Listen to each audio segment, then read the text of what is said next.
Hey kid, don't ever let them get inside your head. They'll tell you what to do in life instead of everything you know that you could get. Don't let them guide your life towards regret. I'll fight for what I love with every breath. My past is filled with things I won't forget. I use them all to push me to my best. So treat the worst of times just like a test. If only I could go back in time, I'd tell myself that everything will end up alright. Just push yourself, test yourself, figure out what you like, and find your limits, don't be rigid, always work towards a prime. Surround yourself with open minds, people can change your life. A few friends with intent can help you feel alive. Find a passion, take some action, and with a little time, just be patient, make a statement, try to enjoy your life. They'll try to kick you while you're down. They wanna rise up while you drown. They wanna fill your head with doubt. They're silently scared that you'll figure it out. I'll make it look like I'm losing, won't bother hiding my bruises. And when they finally think you're wounded, then it's your chance to be ruthless.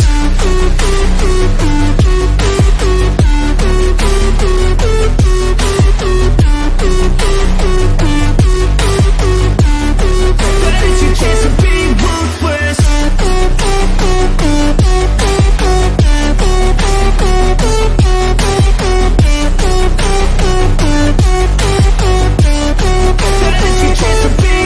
They don't wanna see me make it, they don't wanna see me care. Anytime I make some progress, I can see that they compare. I think everyone's against me, maybe something in the air. Am I paranoid? I swear a void is forming and they're scared. I walk a straight path, not many can say that. I like to play fast, cross me and there's payback. You better pray that I don't see your face at any place that I go. I know you hate that. I've been doing fine, I'm not wasting any more time. I live for the fight and the climb, and I think that the pain that's deep inside is what defines. So I won't give up, I'm gonna make it to the top. I don't care what's in my way, I swear I'm never gonna stop. I could fall flat on my face and I swear I will get back up, cause I don't deserve a thing and the road ahead is tough.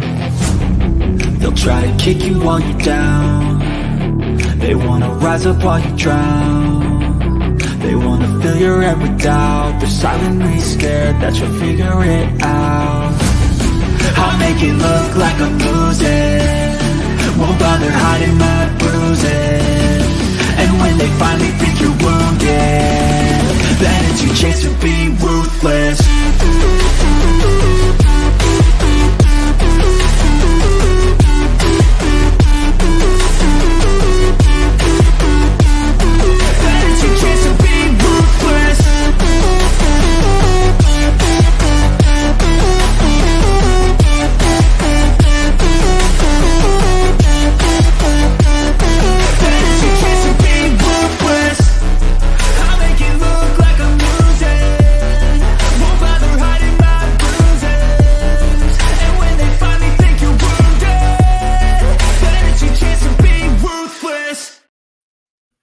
What's up, guys?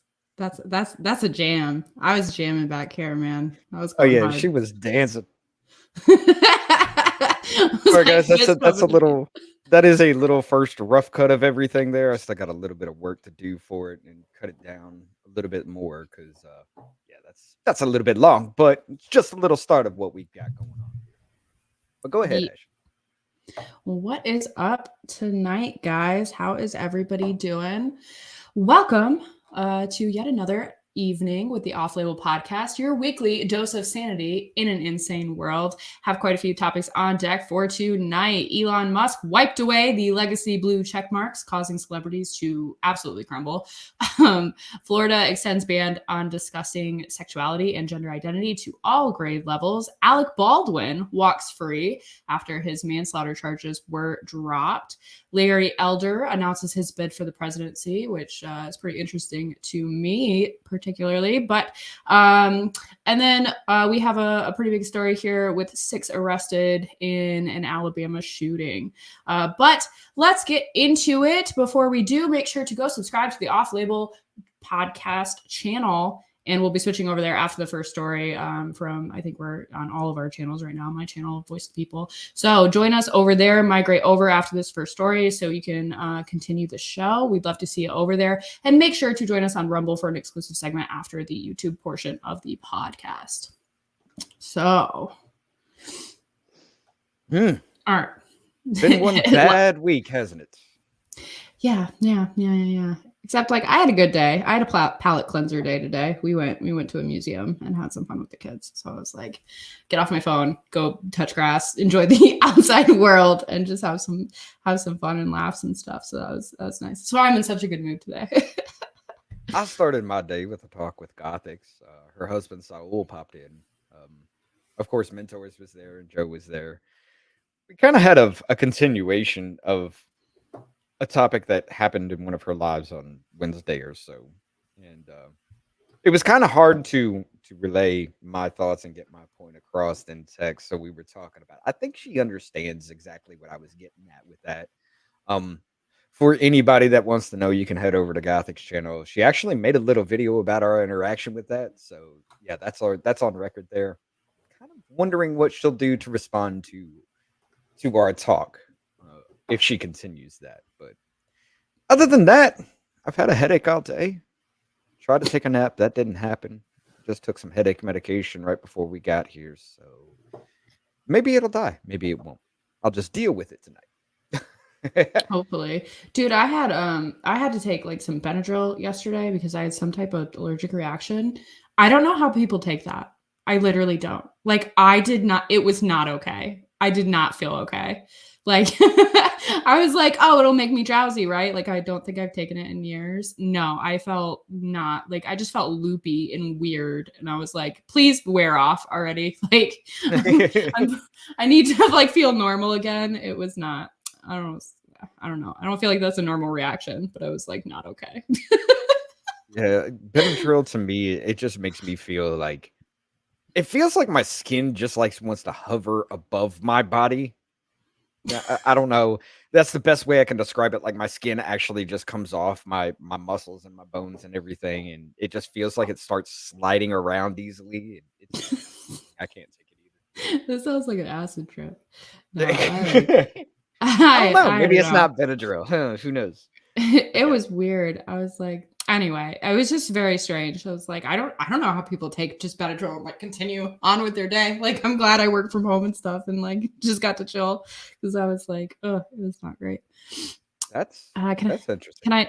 Can I just say, as somebody who is 4 decades post-op, even I do not wish to be around many of the trans folk today. Wow. Well, thank you for joining us and hanging out with us. Yeah, the whole, that's the problem is, and that's what people also don't really acknowledge is like, there's just a big difference between like the gender ideologues and like normal trans people, like normal people who are just happen to be trans, essentially. I have a big differentiation between those two groups of people there. Okay.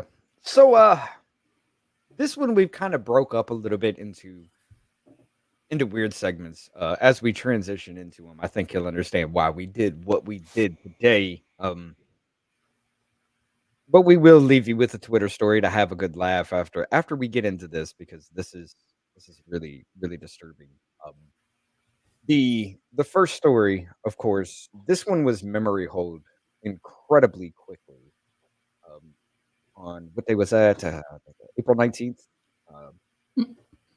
The NBC News: 3 arrested in Alabama's Sweet 16 shooting that killed 4 and injured 32. Apparently, at the time, they had arrested 2 people, or 3 people, including 2 teenager brothers, were arrested in a shooting that killed 4 and left 32 injured. A weekend Sweet 16 parties, authorities said Wednesday. Not going to read these people's names. I'm not going to even try. This is. Hey, I don't want to interrupt you, but you're just coming in quiet. Oh. Let me turn that up a bit. How about that? Dad, that's better. Okay. Yeah, continue. I messed with my mic settings again, so I need to go back and apparently redo everything. But 3 people, including 2 teenage brothers, were arrested in a shooting that killed 4 people and left 32 injured on a Sweet 16 birthday party in Dadeville, Alabama. I'm not going to read these people's names. They're going to be up on screen, but I'm not going to read their names. One was from Auburn and was arrested and charged with 4 counts of reckless murder.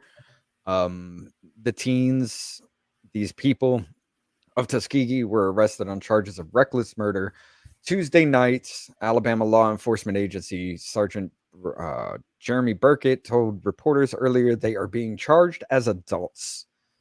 Good. The McCullough brothers, I said the name anyway, but those brothers, an FBI spokesperson said, prosecutors and police revealed few details about the arrest, such as what weapons were or your possible motive. The gunfire erupted on 10:34 p.m. Saturday at a dance studio in Broadneck Street in Dadeville, where friends and family were celebrating a 16-year-old girl's birthday. Police identified the 4 people who were killed. Sean Key, I'm gonna murder these names. I know I am. Sean Kivia Smith, Marisha Collins, Corbin Holston, and Philastavius Dowdle. Apparently, this Philastavius Dowdle dude, I think it was him, was an actual football player. He was one of the stars of the team there. Dadeville is about 25 miles northwest of Auburn University. 4 people remained in critical condition in the hospitals Wednesday, officials said. The attorney, Mike Segrest, struggled to maintain his composure, thinking about Alex Dowdle, the birthday girl whose brother was among those killed. There was an uncut cake and unburnt 16 candles that never got lit. Lexi's brother was one of the victims on her 16th birthday party. She knelt by her brother as he took his last breath. That's what we're dealing with. Apparently, as time went on, it is no longer just 3 people involved with this. Now, 6 arrests have been made in this case. This is no longer just a case of just people running up in there and shooting. 6 arrests have been made. Of course, the people we covered before. Let's see. Special agents of Alabama Law Enforcement Agency, State Bureau of Investigations made 4th and 5th arrests in connection with Tallapoosa County death investigation in Dadeville. That person of Tuskegee and that person of Auburn have been charged with 4 counts of reckless murder. On April 19th, the 3rd arrest. Let's see. There was one more in that as well. So yeah, okay, that's all 6 of them right there. I don't even know what to think about this, honestly, guys. Like this is just a bad situation altogether. Apparently, there was a Sweet 16 birthday party. We still have yet to hear of a motive or reasoning or anything behind it. But apparently now there's 6 people that were involved in this. I mean, that goes beyond sadistic. Yeah. Why would you shoot up kids? You know, it's a big issue that just has no answer to at this point. And this comes off not too long ago. Of course, we know about the Nashville incident. That comes off of that not too long from that. So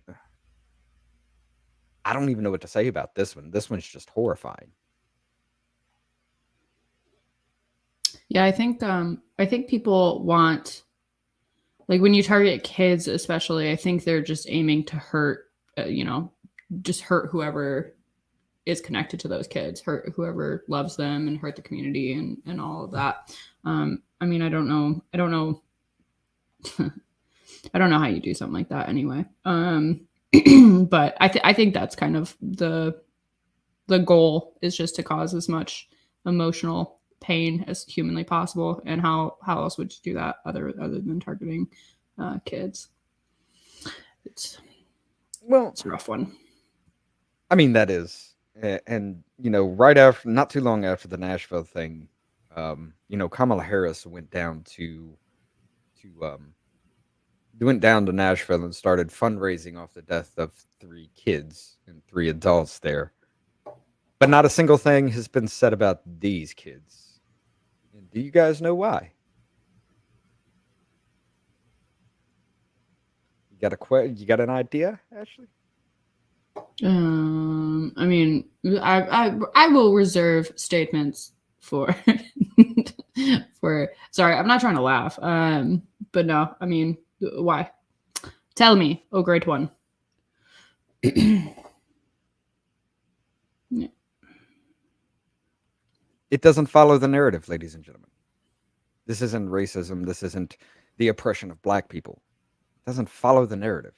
So this one has been memory hold. It's been touched on by a few places, and then they found out something about these people and said no. The only places that have been covering it now are, again, how did I find out about the 6 suspects now? Local news. Mm-hmm. Which that I just don't know how you do that as media, because it happens so often. So people only get like this very crafted narrative shoved in their face all of the time, and it's just so disheartening, and it just only adds to like especially racial division. It's like I don't care what race someone is. If they did something horrible, then I want them to be held accountable. But we should be reporting regardless of race, you know? And we don't mean accountable like the 14 and 17-year-old in Chicago that stole a car, caused a car crash that killed a 6-month-old baby, and was charged with trespassing. Yeah, I saw that story, and I was I was very enraged by that one. It was like, how are you serious right now? Like, or there's been so many kids. But y'all voted for like, though. I mean, there's been so many kids and young teenagers who have like, you know, been arrested just multiple times, and it's just release, and they just keep doing worse things than the last crime they committed. Sorry, guys. I got like a tickle in my throat. where is? Hold on. But yeah, That is weird. I'm just over this.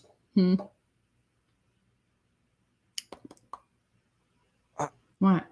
Okay, so on the off label, Joseph is in there. I guess maybe it hasn't pulled through yet, but it's not showing up here in StreamYard.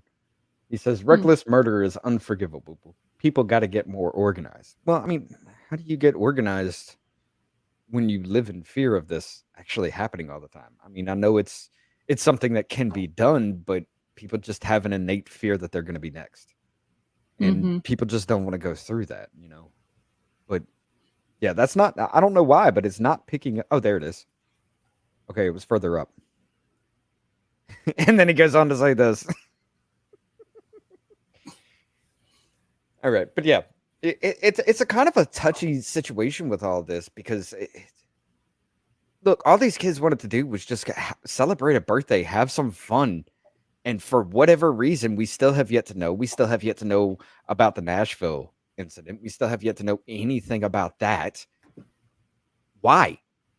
What is the reasoning for this? If we knew the reasoning, maybe we could organize. Maybe we could do something. Maybe we could protect each other from this.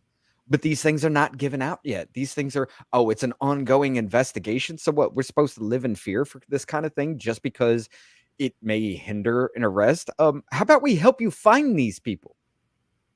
Well, the problem is they do that for so long that everybody just gives up and then forgets about it anyway, and then it just goes into the oblivion essentially. Like that's what's going to happen with the Nashville stuff. And I saw like what Daily Wire did like a Freedom of Information Act for the manifesto and got denied and stuff like that. It's just like, yeah, is probably I feel like we can all probably, you know, kind of think what's in it and what her motives were. Obviously, like I probably shouldn't speculate on it, but I don't know. I feel like if they're not going to release it, there's a clear reason why, because it threatens their narrative. So I'm gonna speculate on it because the news told her there was a trans genocide, and now even we had that video that we were going through, that person we were looking into, you know, they were just like, get some arms. This is a call to arms. And just like, what the fuck is happening right now?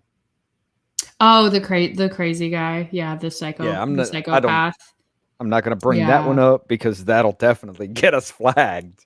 Yeah, that guy is way more depraved and demented than people are realizing after visiting his multiple Twitter accounts. I wish I didn't do that. Wish I hadn't seen it. It was really bad. Anyway, but yeah, that guy's a piece of work. But I mean, this is you do have to understand. I did want to point this out to you, because number one, I do live in Alabama. Dadeville is roughly around an hour and a half away from me. Um, but the Nashville thing, everybody's talking about Nashville shooting, the school thing that happened there.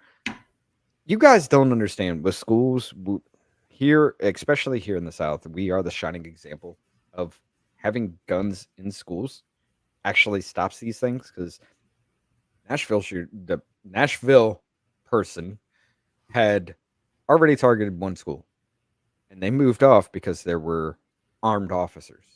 Not too long after Uvalde, Bessemer, Alabama, almost had its own Uvalde. Arab, Alabama had a threat that was put down. We have had, what was it? The last time I looked into it, there was like 12 or 13 confirmed school incidences that were stopped before they even happened, because there are armed officers in our schools. So it's at least it's a. There was somebody in the chat earlier that said, "Is it really on the rise, or are we just now noticing more?" No, it's on the rise. It is. If you look into the stats and everything behind that, there are more violent offenses that have been used with gun, or that have been involved in guns in the past 2 years than we have seen in the past 20. So yes, it is on the rise. And that's mainly because of the rhetoric that's being used on our mainstream media. They tell you trans genocide, and they show you, well, this person was killed by cops, and this and this and this and this, and it makes you freak out. It makes you do these things. It makes you lose your mind, because they keep shoving it down your throat. Yeah, and then you got people like Don Lemon who are just like, well, we got to do this and this. Yeah, that's. But yeah, go ahead. I'm sorry. Well, no, you're fine. No, it's all a bunch of fear mongering rhetoric, and it's just getting more and more obvious, and more blatant. Also, I've legitimately seen many actual calls to violence in the past few weeks that I think I ever have.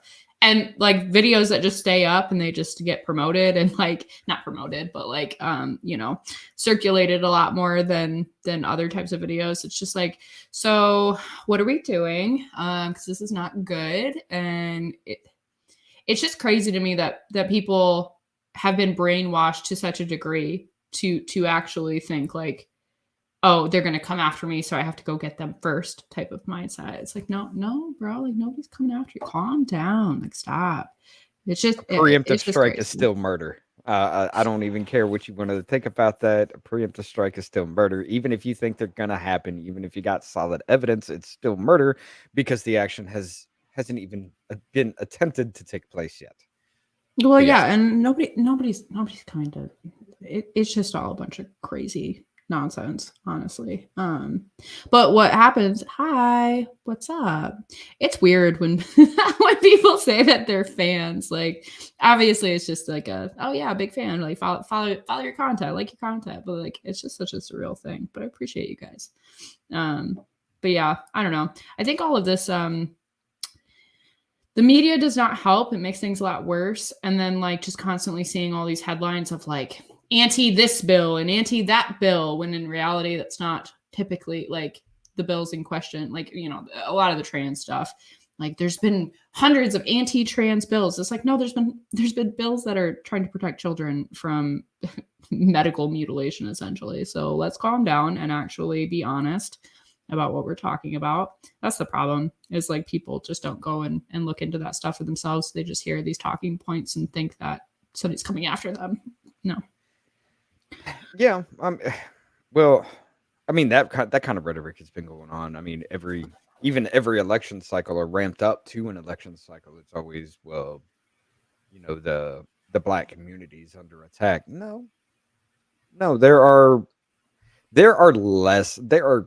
far less white on black crimes than black on black, or black on white, or Hispanic on white, or Hispanic on black crimes. There are far less of white people doing crimes against black people than anywhere else. So the fact that it is a racial hatred that is just being pushed it's become insane to even think about this. And it actually kind of brought up a little bit about that too. Mentors was just saying we should do away with all social media, and I was like, dude, you can't do that.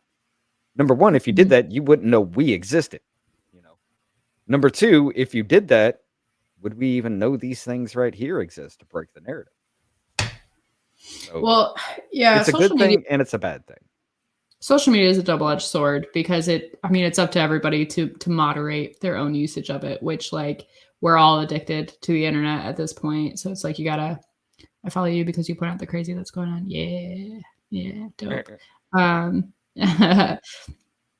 But like, I don't know. I struggle with people who say stuff like, oh, well, we need to ban this social media platform for the sake of kids. It's like, well, why are your kids on social media? Like, you're the parent. You need to be monitoring them and making sure that you know what they're doing and all of that. And it's like, it gets harder when kids get older, but at the same time, it's like, bro, they don't need to be on all of these right. platforms so young. And it's just, I don't know. It's just another element of personal responsibility. You have to be responsible, and you have to know how to moderate yourself and your children. Definitely. We got Pika Warp over here on Rumble. Sounds gang related. I'm tending to lead that way too. There's like some kind of initiation type thing. I don't know if it. I wouldn't.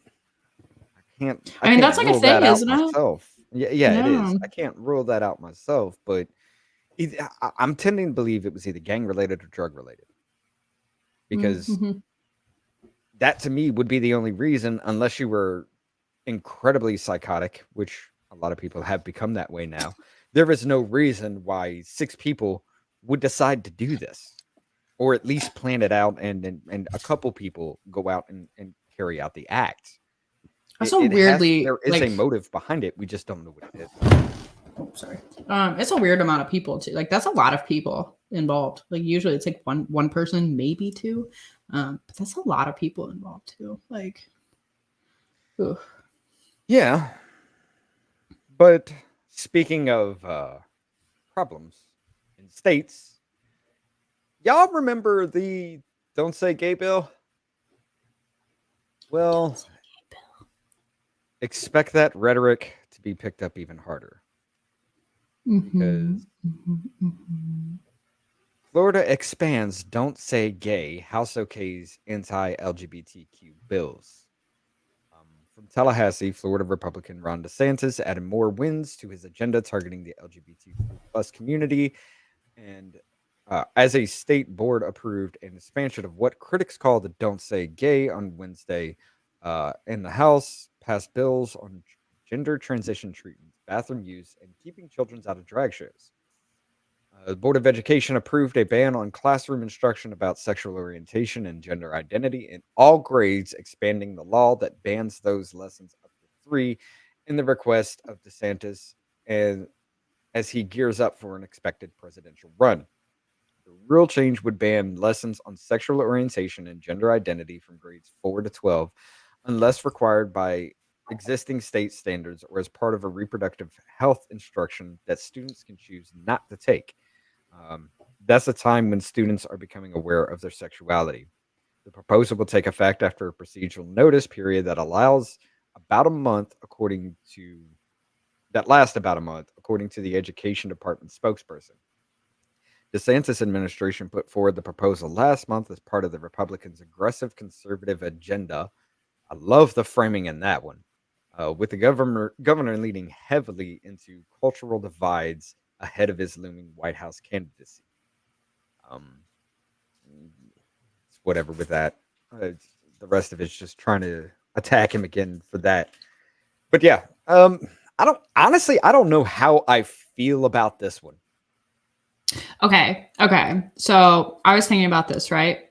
But I also was thinking about my own high school days, which seem to be very far behind me at this point, but over 10 years ago. But at the same, so like when we were coming up, it's like we didn't have like a lesson on gay people. You just met gay people in your life, and like just came across it not like naturally or organically or whatever. Nobody ever had to sit me down and be like, okay, so so gay people exist. It's like, no, I just learned of that throughout the course of my life. It's not, and I was just like, okay, like moving on now, like don't care. And so it's really interesting to me that anybody actually thinks that kids need to like be taught this in school as part of curriculum. I don't see the need for it. I don't see the need for like gender identity or anything like that. I just, it's like it was never something that was ever talked about in our school. In our reproductive class, it was focused on like actual reproduction and what happens, and like some talk of like, safe practices and stuff like that, but it didn't get very graphic, and it was just it was rolled into a health class basically. So it's just part of our normal health class, and then they talked about like drugs and stuff like that too, but I don't know. So that's where I'm at. It's like I'm honestly at the point where I don't even think sex ed should be in school because they're doing such a horrible job at it. It's like, no, like leave it up to parents. That's where I'm at. What? We forgot to cut everything, so we're still running on a screw it. Let's just keep it going because this will be good for your channel as well. We'll play it safe until we get off YouTube. Okay. But yeah, it's oh, actually, we're going to have to cut it early because there's a little bit of extra I'm going to throw in there before we actually cut YouTube altogether. But yeah, I actually kind of want to disagree a little bit. Hold on. Stacy says, I get that sex education could be improved, but this is the wrong way of going about it. I actually agree. I do, because, I do have friends that are gay. I do have friends that are lesbians. Had they have not known about the attraction to same sex growing up, they would have been confused as to why everybody's all, ooh, I want this person, I want that person. And they feel nothing towards that, but they feel everything towards somebody else. They start thinking, what's wrong with me? That whole, you want to talk about gender confusion, sexual orientation confusion would become a thing then, because people don't know that gay and lesbian exist until you grow up and you find out about it on your own. And because you found out about it on your own, well, there is something wrong with me then. Dude, I completely disagree with that. I completely disagree with that premise. You really think that like okay, growing up, like I have a gay uncle, so it's like that was just part of like normal, like people didn't really talk about it a whole lot, but I mean my family is freaking weird anyway and very dysfunctional. So but like the idea that like nobody encounters anyone, you don't encounter anyone who's gay, or like or like I don't know, I just don't really, if it's a taboo topic like this, you're not going to talk about it. If you can go to jail for talking about something like this, you won't talk about it. Okay, so let me frame this. What do you think sex ed should be? Like, what should it consist of? Because I personally only think it should consist of like reproductive information, and then like parents should be talking to their kids about sexual relations. Well, so, I think it's inappropriate for teachers to do it.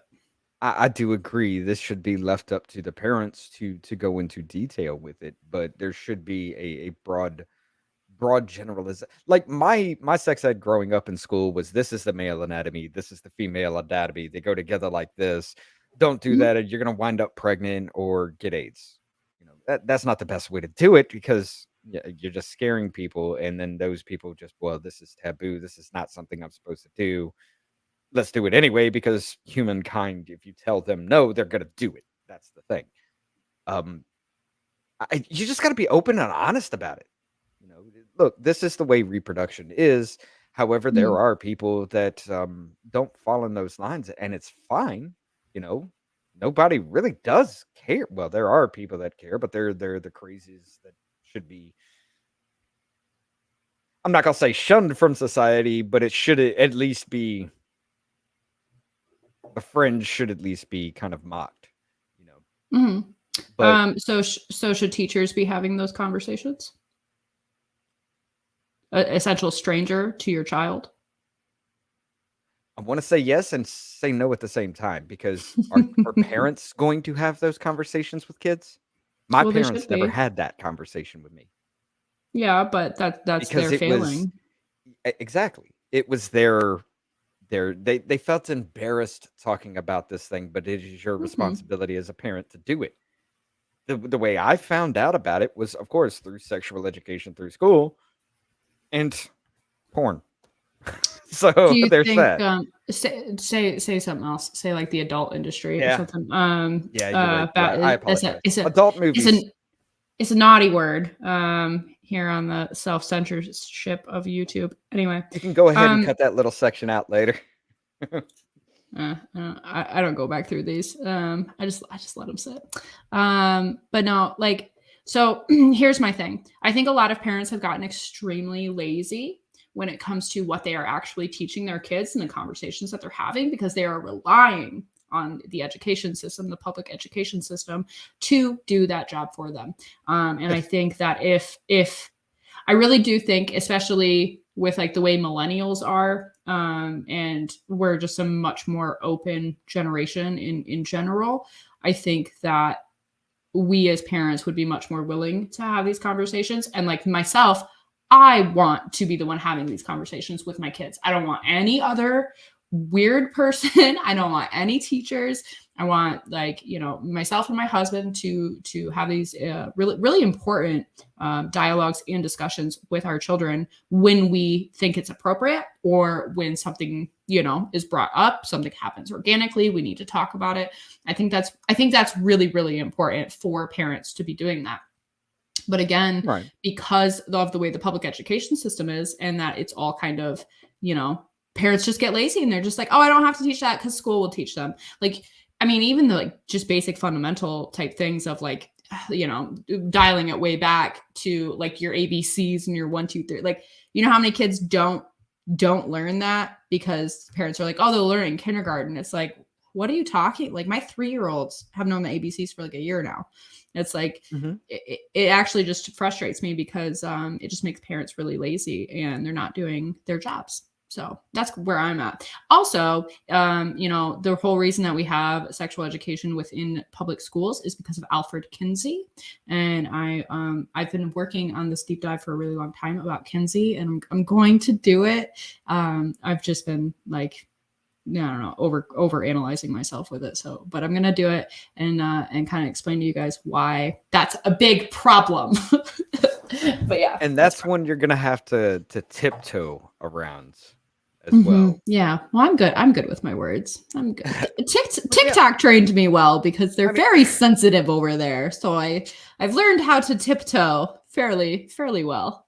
but I mean, this is an elective kind of situation. You can have your kids.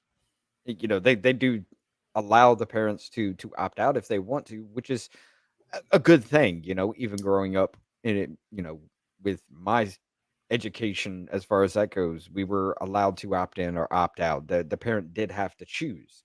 So I Mhm. mean, I'll give them that. That is a great thing. But to just say straight out like, no, we can't talk about this. Look, I understand that it's supposed to stop and indoctrination towards these children because, like you said, these strangers have access to kids. But what about the good people that could actually do some good with these kids? And the parents just don't want to do their job. You're stopping the good people from acting and the good people from teaching these kids, look, this is the way it really is. This is what it's really is. There are outliers in this whole situation. You just got to take it as it goes. That kind of situation. I You're just putting that at risk as well. I don't trust teachers anymore. I I really don't. don't either, I don't. but I do know there And are some that are out there that are really good teachers. they're good teachers, and I don't discredit them or discount them. But the problem is that now things have just gotten so overboard that like hard lines just have to be taken, and that's just where I'm at. Like, I don't know. Again, just me being a good parent, wanting to be very involved in my kids' lives, me being like um trying not to be a helicopter parent. It's just something that it's like, no, like do not talk to my children about these things. Like I will do it. That is my job. That's my job as a parent. And I think that's probably just where like I'm just really biased in that sense. Is just because I take such a priority with my level of responsibility, and a lot of parents just don't do that. So I am very biased on this issue. But yeah, it's just, that's the thing is like, because I wouldn't like skirt around the fact that people are gay or anything like that. Like I don't have a problem with gay people. Live your life, man. No. And I think that's where people get confused. They're like, oh, you just don't want your kids to know gay people exist. It's like, no, I don't think that they need to be bashed over the head with it when they enter the kindergarten door. Like, I don't think it's something that is, appropriate in that sense. I do think that sexual education should begin a little bit before puberty to let them know, look, your body's going to go through some changes. It's going to feel weird. You're going to be screwed in the head for a little bit. And this is why it's okay, And everybody goes through that. Let's just be honest with each other. We all felt weird through puberty. Every single one of us is just like, what's happening? Yeah. And that's a big problem right now, is that they're acting like any kid who's uncomfortable during puberty, now all of a sudden they're like, oh, well, you're uncomfortable in your body. Oh, you must be trans. You must have a different gender identity because you're uncomfortable. It's like, no, it's not a normal part of human development. Anyway, Andrew Rowland, $9.99 super chat. Just because there are good teachers doesn't absolve the parents' responsibility to teach the important stuff. A teacher should only teach reading, writing, and math. I'm assuming you meant to say, and nothing else. Thank you so much for that super chat. Yeah, I mean, I think that there's merit with like, there's probably curriculums that involve like, family, and all families are different and stuff like that. And I think that's fine. I do think like, that's the thing, is that encompasses a lot more than like just LGBTQ mafia. It also encompasses like just broken families in general. You got a mom and a dad, and they're divorced and remarried. And so you got step parents, and like, so I think some of those courses kind of just talk about stuff like that, family dynamics, breakdowns, and that's fine. I don't have a problem with that. I have a problem with like the overtly like sexual stuff and like the hardcore gender identity specifically, because I just don't think it's a topic that needs to be discussed within school. And I think a lot of teachers waste a lot of time and resources on this, and there's just been so many who are trying to do it secretly. That's a big problem. Yes. And, for the most part, I will agree as well. And that's why, I said I'm okay with it being an elective. If you don't want your child to know or to be taught these things from strangers, okay, cool. But if you don't want to have these kinds of conversations with your kids, either they're going to say, you take that away from them, you take that elective away from them, and you don't have these conversations, either your kids are going to grow up not knowing a thing, and little boys are just going to stick there in anything. Then you're going to have a very young minor pregnant. You're going to have kids having kids in that situation because they don't know any better. So there has to be some kind of give and take somewhere. If you don't want the responsibility as a parent to do that, somebody else has to do that. Now, is that somebody else a blue-haired nut schizo that's got LGBTQ flags everywhere? No, that should never be a thing. You should never be around children because you're only going to push that ideology. If it was somebody who is reasonable and can say, look, there is a difference. There are different outlyings, and you will find people that are same-sex attracted. You will find people that are attracted to everything. If you had somebody that was, and it would be hard to find a person that would just fake these kinds of psychological profiles just to get into these positions. I understand. It happens a lot, especially with schizophrenics and psychotics. They have the ability to skirt around these kinds of profiling situations, but it still needs to happen, or kids on their own are just going to be having kids at an alarming rate. So right, and that's why parents need to step up. So that's just where I'm at. Is I'm sick and tired of people relying on the state to raise their children for them. If you want that to be the reality, then why did you have children in the first place if you don't want to actually parent them? And I'm more keen on kind of just like doing taking on that battle of being like, step up. These are your children. You need to have these conversations. It is not 1950 anymore. You need to be open. You need to be honest. You need to talk about it either when it arises or as like a preliminary thing or whatever. But the thing is too, is like I had people in my life who like kind of, I don't know, had the weird version of like the talk with me. Like my older brother, kind of was like, hey, like just try to have some self-respect essentially. And he kind of said some stuff like that to me, but like, so it's, I don't know. I guess it's just, to me, it's like, yeah. I mean, there's parents, there's older siblings, there's, I'm sure cousins and stuff like that, like aunts, uncles. Like that's the thing, is people have just become so divided. By the way, I'm the guy you talked to on Twitter about piercings, by the way. I have no idea, my friend. I have a lot of conversations on the Twitter. So, but cool. I'm glad we talked about piercings. I like piercings. So, a lot of people are not a fan. That's okay. But anyway, yeah, like, I don't know. I'm just sick of living in a society where everyone's like, oh, it's not my job. Somebody else's job. Like, no, it's your freaking job. It's your kids. Take care of them. That's where I'm at. Andrew Rowland, $4.99. Thank you so much. My dad gave me the talk about sex as a freshman, and then my private school talked about how babies are made when we are seniors. That's like really late. Interesting. Because like at my school, you sat through like a STI video 2 years in a row. It started in like 6th grade. So we were like, what, 12? Maybe even 5th grade. What? Yeah, you had to like look at all the stupid pictures. I don't think I went either day. I think I skipped school those days. But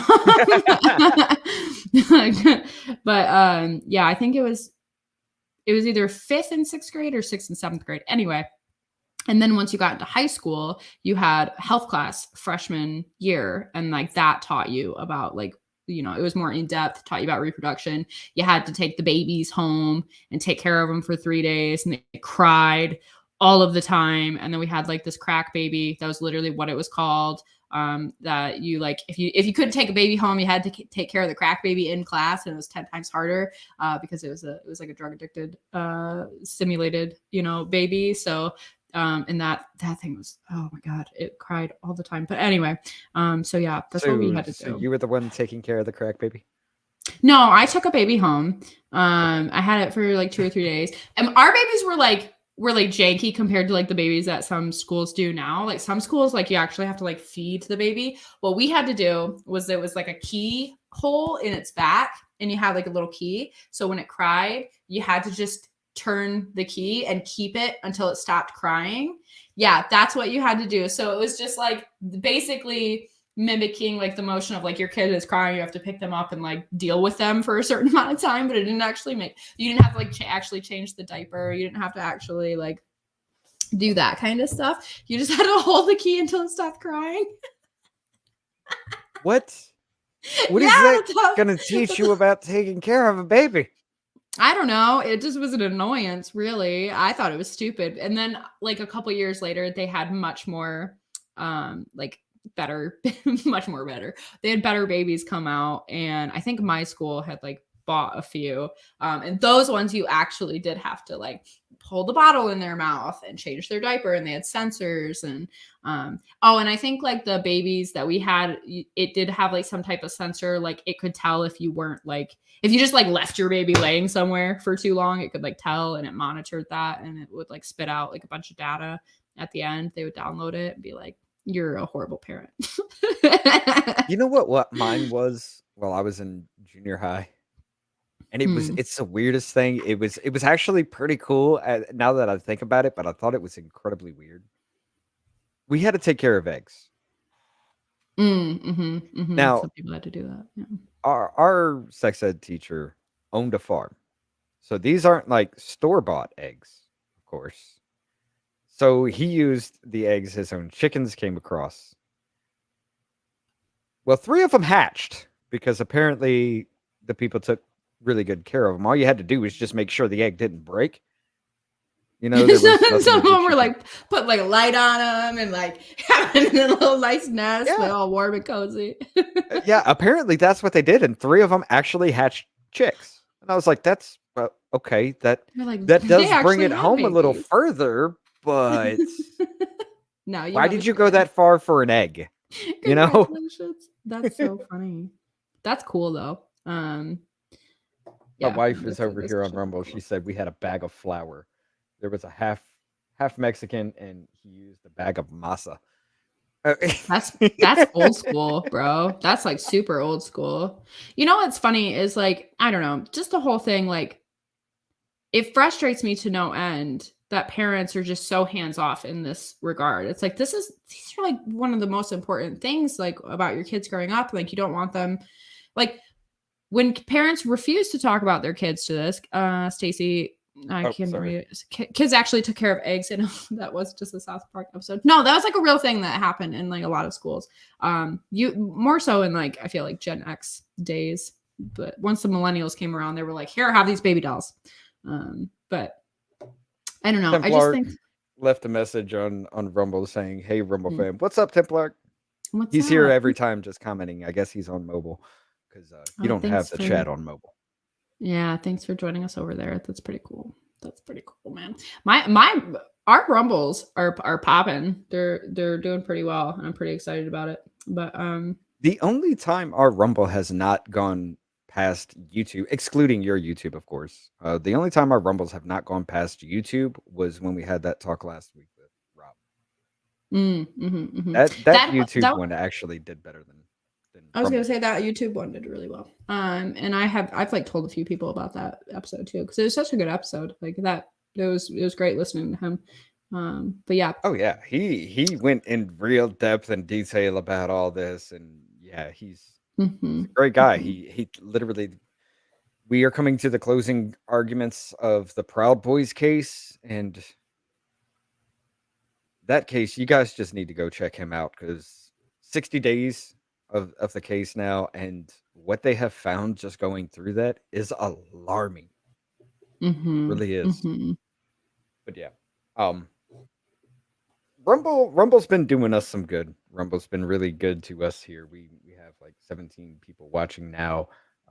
At the top of it, I saw like 24. That was at the beginning. But it will grow over time as far as that goes. Usually we hit anywhere between 500 to 1,000 views on Rumble for every episode we do. And we just have the lives there. You know, I don't cut them down into little segments like I do for YouTube, which I should. But apparently, like, lives do better than videos do over there on Rumble, unless you're like a big name creator. We can just link we can link that YouTube to Rumble, and it'll just auto populate over there. That's what I have with my YouTubes. I do that with my YouTube as well, but the problem is like when we stream to Rumble and then it populates the YouTube one to Rumble, now you got two of the same thing. So I'd have to go in there and delete the one from YouTube when it populates over. But I mean, we can go with the videos, and I mean that's just an extra step. I can take care of that. That's not a problem. We'll figure it out, man. But yeah. Anyway, so yeah, overall, I think parents, please like just be involved in your children's life. Don't have kids and let the state raise them, unless you just want them to be completely indoctrinated into whatever the state tells them. But I think that's just where we're at. Just another level of personal responsibility as parents. So hopefully, good night, everyone. Peace out, Ashley. Peace out, Warren. Thanks for joining us. Yeah, and thank you guys all for joining us over here too. Whatever channel you are watching us on, make sure to hit like, subscribe, all that good stuff, because it does help us out in the algorithms. But you know who else might? Before we actually do that one, I do want to address this. Cerberus actually does have a great point here. I mean, I grew up in a small town. You also have to consider the difference in raising kids in a small community where everyone knows each other and a big city. Federal laws are often off base. He has a point. You know, I grew up in a small town where literally everybody knew what you had for breakfast before you left the house. It was that small of a town, and we all knew each other. We all knew these things. If one person were to do something, the entire county knew about you before anything were to happen. Yes, these federal laws and things like that, they can't be taken really into account as far as that goes because, well, it doesn't quite fit the bill. And if you were to actually do that, it would cause a lot more harm than good in a lot of these small communities. So yes, Cerberus does have a good point with that one. But yeah, I mean, I grew up in a small town, but I don't know. It's not a great track record so far. And just honestly, after the introduction of sexual education within schools, things like teenage pregnancy increased. The STI rates amongst like teenagers increased dramatically. Like all of those things have just only ever increased after that was introduced into schools. But then again, that was the problem with it. Because like I said, when I was growing up, mine was, this is male, this is female. They go together like this. You'll get AIDS if you do it. Well, now you put a challenge on me.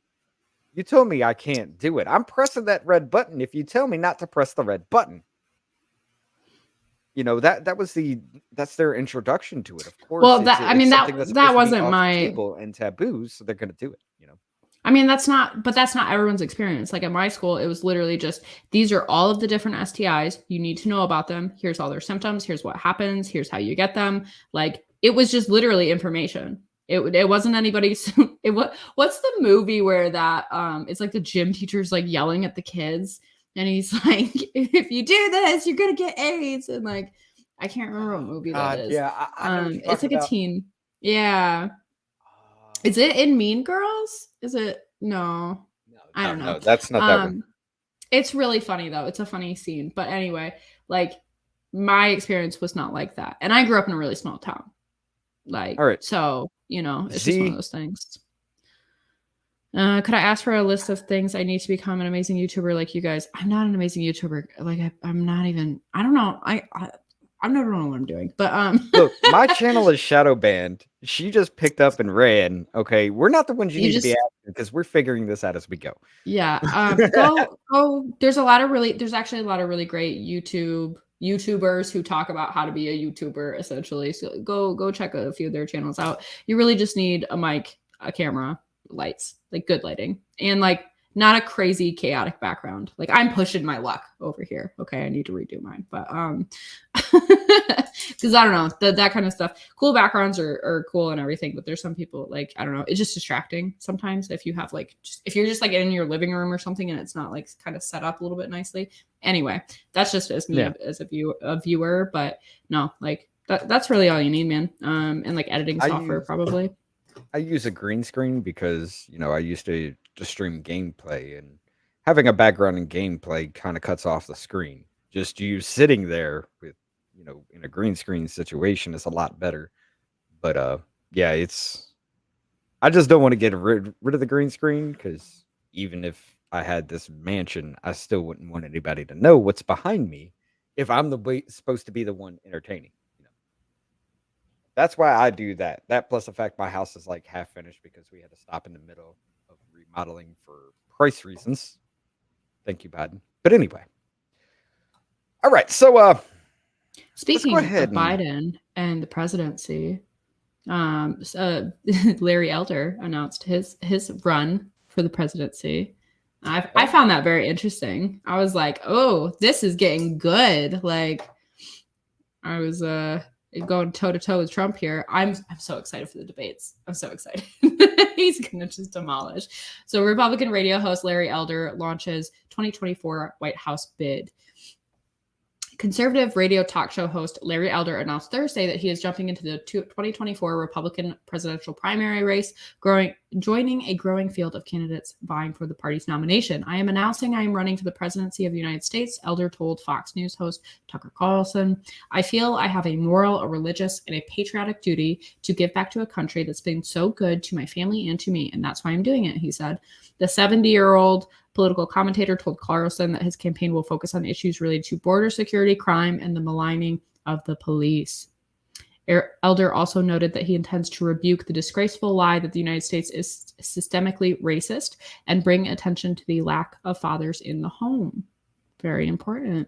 America is in decline, but this decline is not inevitable. We can enter a new American golden age, but we must choose a leader who can bring us there. That's why I'm running for president.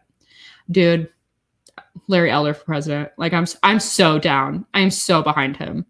Let's go. Let's freaking go. Because I don't know if you though. Like he says the country's not systemically racist. I don't believe it is. It does have a problem with the racist rhetoric that the colloquial left tries to push. But this is the man that a white woman wore a gorilla mask and threw eggs at. Like if that's not racism, I don't know what to tell you. Like if you can't call that racist, then nothing's racist. I don't know if you guys watch Dave Rubin. I'm assuming there's some crossover between people who at least know about him in my sphere of the internet. But that was Larry Elder is the reason that Dave Rubin started like questioning his leftism essentially. And in a live conversation, Larry Elder just kind of like demolished him. And it was like a point of embarrassment for him, but he still released it. And then after that, he started just questioning a lot of other things. And it just kind of led him down the political path to leaving the left. And I just found it really interesting when I kind of like discovered all of that and watched that interview. It's a really great interview. You should go check it out if you haven't. But yeah, I've listened to a lot of Larry Elder. I really, really like him. I think he's a good pick. I think he's a very strong leader. And he ran against, well, like for that, like when Newsom, he was running against Newsom when like that whole thing went down in California for like the governor's bid. What was it? Like the recall vote or whatever. I can't remember the specifics right off the top of my head. I'd have to like look at the story, but yeah. And he did lose, but I don't know. I think he'd be a really good pick. I don't know. I've heard a fair bit from Larry Elder, and the way they treated him when he was running, that kind of that really got to me. Like the way you demonized a man who's literally, there was nothing controversial about anything that he said. You called him the blackface of white supremacy. Oh yeah. Well, and there was like an interview he did like a while back, where I'm pretty sure it was him, where some lady's talking to him and she like calls him a white guy, and he's like, "What?" He's like, "Your people did not breed." You're talking to a black guy, right? Yeah, like he's like, "My white privilege." He's like, "I'm black," and it was like the funniest moment of her like just internally like panicking of like, "Oh no," and like he's like, "Why did you like?" And I was like, "There's no way she can weed through this without shooting herself in the foot on that one." No, but yeah, no, there's no way you can weed through that because you just made a huge mistake on that part. Like the biggest of errors. You didn't even know who you were talking to. Like when yes, it was a radio thing, right? Yeah, it's a radio show. They should still at least know who they're talking to and like look into these people and things like that. Google does exist for this reason, but that woman didn't even go that far to know he was black. Seriously, you just screwed all that. Yeah. Biden has very, very racist rhetoric past. The way he said that though, like that was beyond. That was literally that was so horrible. If you don't, what was it? If you don't know who you're voting for between me and Trump, then you ain't black. Like he threw that word out there. It's just so demeaning. It's so fucking demeaning to people. Like, no, like maybe they just don't like you. Maybe they don't like your policies. Their skin color literally doesn't matter, you psychopath. Like I really hate it. Maybe they don't like the fact that you learned about kids and roaches by kids feeling on your leg hair. Yeah, that's a thing. Or the you know what's so funny? Like people have brought up the corn pop story, which like, and somebody said like, what if it's like just flipped? Like, what if Corn Pop was the good guy in the situation? And he was like, "Stop going after little children, you weirdo." And then it like turned into this big whole thing about Corn Pop, and which, by the way, I don't know if you guys watch Bearing, but he has a video, and it's like a compilation video. I need to find it and share it to Twitter so you guys can watch it. But he he narrates the corn pop story, and it is the funniest thing. I listen to it when I'm sad because it's so funny. I just love it. Corn pop 2024. Yeah, let's go with that. Honestly, now that I know about Biden, especially with the diary issue, I'm kind of leaning to the fact that Corn Pop was a bad dude, but he was bad in a good way. Yeah, I am thinking Corn Pop was the good guy in this situation. He's not going to take any of your ish, okay, Joe Biden? He sees you. Corn Pop sees you, and he's coming for you, all right? With this, he had this little flip open razor blade. Yeah, I would too. You're messing with kids. I have to go find that. I think I bookmarked it. I'm gonna share it to Twitter. So if you guys don't follow me on Twitter, FreelyAshley92, please go follow me because I'm gonna share it after the show. It's so funny. Yes. Don't forget when he was a senator and said, "I don't want my kids to go." Yeah. That was he sets all kinds of really messed up stuff in regards to Black people, and it's just like, bro, like. It irritates me that people are just too stupid to like or too lazy, I should probably say, not necessarily stupid, too lazy to go actually look into Joe Biden's past and kind of go over all the crazy rhetoric he said. And he used to be super against gay marriage too, but everyone's just magically forgotten about that. So oh yeah that plus the fact he was the one that wrote the 1994 crime bill. Now of course, with the way that worked out, that actually targeted Black Americans more than it did anybody else. It wasn't because of the way the bill was written; it was the way that it was enacted. But yeah, that was his fault because he allowed those loopholes and those open-ended. Okay, my wife there. Open-ended. Yeah, the open-ended interpretation of it to actually exist. Can you hear her? Yeah, very well. Yeah. I mean, like, I can't exactly make out what she's saying, but it's loud. It's distracting. Okay. Maybe like I said, I edited my mic things and threw it all off. The ability to I guess noise cancellation, I guess, would be the thing for that. Yeah. It's always the hero. He was. Okay. It's a thing, and I don't know much about Larry Elder to have a yes or no thing on that. I guess I'm gonna have to pay attention to him a little bit more. I honestly didn't think he would be the one to throw his hat in the race either. After what he went through, I expected him to just be like, all right, I'm gonna chill out for a minute. No, I think that kind of crap doesn't scare him or intimidate him or anything like that. I think he's just much more focused on actually trying to improve the country and the current environment. And I think I don't know. I think he's one to rally around. Honestly, I don't want Trump to get the nomination. I really don't. I'm so over him at this point. And all he does is talk crap. I'm not talking about all women, just Rosie O'Donnell. Yeah, that was the fat pig comment. But yeah, like I just over Trump. I've been neutral on him for a long time, but he's just made so many bad moves, and he constantly is like, he's just so adversarial towards anyone who he thinks is like competition, and it just doesn't give good vibes for me. I am too. I did say that, when everybody was saying, well, it's going to be Trump and DeSantis, I was like, okay, DeSantis has my vote.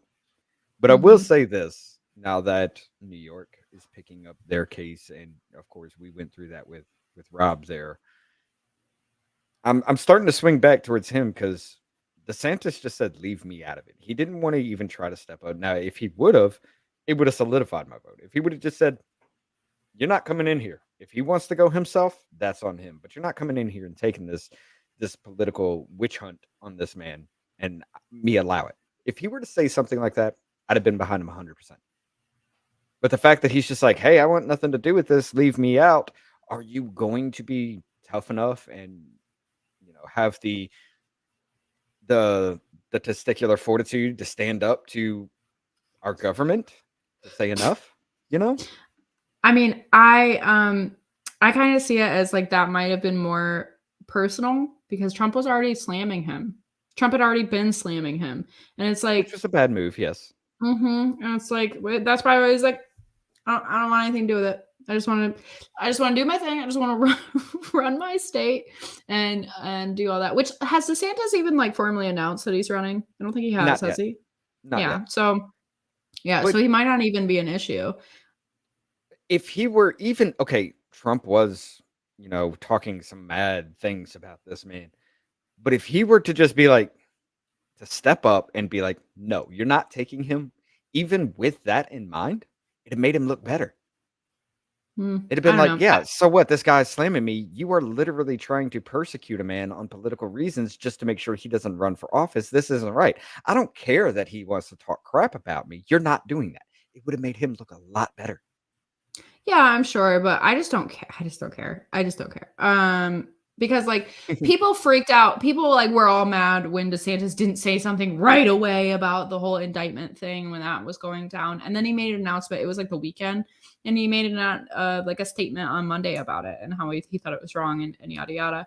So it's just like I just get kind of sick of this whole like, well, he should have done this and he should have done that, and people like kind of go after somebody because they don't react right away or they don't, and like maybe he was on his weekend and also wanted to kind of survey what was actually happening and needed to know more about the situation before he made a huge public statement. Guys, maybe that's a thing.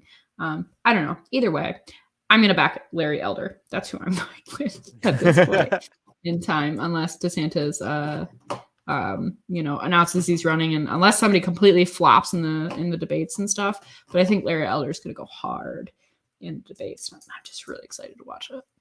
Well, let's do a 180 on political persecution real quick and say WTF here. Yeah. Alec Baldwin's charges have been dropped. Now, this was a man who shot Elena Hutchins on the set, and then he was like, the gun just went off, even though he pulled the trigger. He did kill Elena Hutchins and but injured another dude. But they went after the charges and everything for this reason. And yet all of a sudden, because he's a celebrity and he's got money, of course, rules for thee, but not for me. Yeah, you know what's also interesting is the armorer. I have a hard time pronouncing that word sometimes. Her charges are still going. So his charges completely dropped. Hers are still being pursued, and I think they're doing the court case in like August. But yeah, Baldwin faced involuntary manslaughter charges in October 2021. He held the gun that shot and killed cinematographer Helena Hutchins and wounded director Joel Souza. In January, the Santa Fe district attorney filed involuntary manslaughter charges against Baldwin. The charges included a felony firearm enhancement that carried a possible 5 years in prison if convicted. However, the district attorney dropped the enhancement charge a month later. Now, 2 months later, Baldwin's attorneys indicate he no longer faces any charges in the case. So he's the one who pulled the trigger. He's the one who actually committed this I don't know, crime. Involuntary manslaughter is just such a weird one too. You know what I mean? Like it's kind of one of those weird ones. But we are pleased with the decision to dismiss the case against Alec Baldwin, and we encourage a proper investigation into the facts and circumstances of this tragic case. Like it happened in 2021. Like you've been investigating for 2 years. What are you talking about? Rust armorer. Hannah Gutierrez Reed still faces involuntary manslaughter charges. Last month, the judge accepted. Yeah, so that's what's up. And he just walks free. And he just goes, and she'll probably get, convicted and found guilty, and she'll have to deal with all of this. But good old Alec, he just continues being a crappy human being. And facing no retribution for that, repercussions, I should say. So. I do want to kind of give a little bit of a recap with this, because this is a really weird situation. Once this happened, I really went into this one hard, because this case is kind of weird as far as that goes. Like there were reports of him being a horrible person and everybody just being fed up with him just demanding and just being POS to the people that worked for him and things like that. So why was there live rounds on this set though? Okay. Were they actually doing like target practice and things while the cameras weren't rolling? Okay. That could be the case. But I do understand how the Hannah Gutierrez Reed person is involved in this too, because she was the armorer. She was the one that was supposed to make sure that blanks and live rounds don't mix together. For this Yeah. specific reason, I do understand her involvement in this. There were bullets found, live bullets that were found on his in the gun, in the box of ammo on his belt, and I think there was one other place.